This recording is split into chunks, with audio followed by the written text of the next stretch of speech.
আমাৰ BPF দলৰ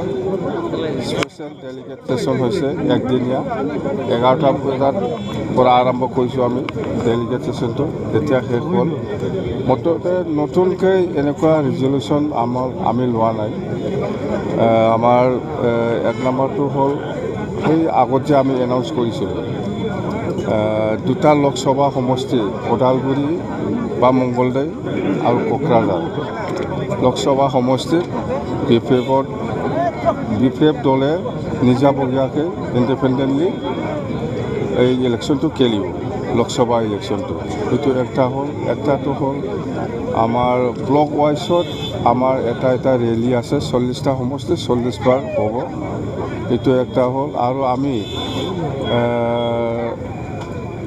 কি বুলি কয় এইটো জাতিগতভাৱে যেনিবা কোচ ৰাজবংশী হওক বেংগলী হওক আদিবাসী হওক বৰ্ষা হওক এনেকুৱা এটা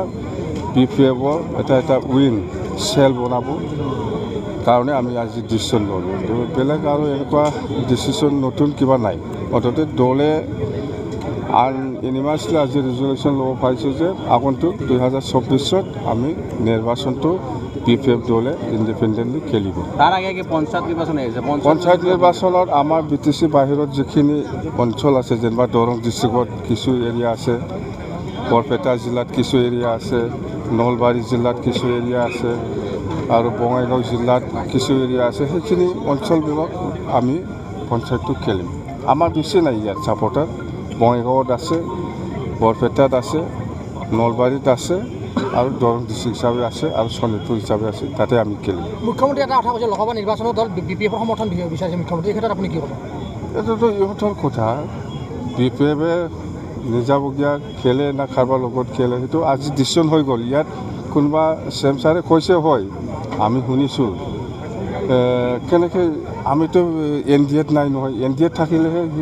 মানে সহায় বিচাৰিব মুঠতে আজিৰ দিনত যিটো ডিচিশ্যন সেইটো হাউচত ডিচিশ্যন লোৱা সেইটো আমি উল্টা ফাল্টা কৰিব নোৱাৰিম আজি যিটো জনসমাগম আপোনালোকৰ অভিৱৰ্তন ইয়াৰ পৰা কি প্ৰমাণ কৰিব বিচাৰিছে নাই আমি সেইটো আজিৰ কথা নহয় যেতিয়া মই ডিষ্ট্ৰিক্ট ৱাইজত ঘূৰিছিলোঁ 10টা ডিষ্ট্ৰিক্টত তেতিয়াই মই গম পাইছোঁ যে আমাৰ দলে খুব মজবুত হৈ আছে আৰু আজিৰ যিটো প্ৰেজেণ্ট ডেলিগেটসকলৰ আমি এনেই সৰুকৈ 2000 বা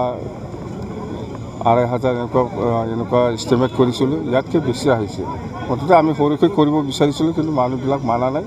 চবেই ওলাই আহিছে দলৰ প্ৰতি মন আমুৱাইছে নেকি মানুহবিলাকৰ সেইবিলাক কথা মই নকওঁ মই কৈছোঁ সেইদিনা এতিয়া মই কাকো একো নকওঁ মুঠতে BPF দলটো কেনেকৈ মজবুত কৰিব লাগে সেইটো লাইনত মই কাম কৰি যাম আজিৰ এই সভাত দৃশ্যত প্ৰমোদ বৰ শংকিত হ'ব নেকি এইটো হয় না হয় প্ৰমোদক সুধি লওক থেংক ইউ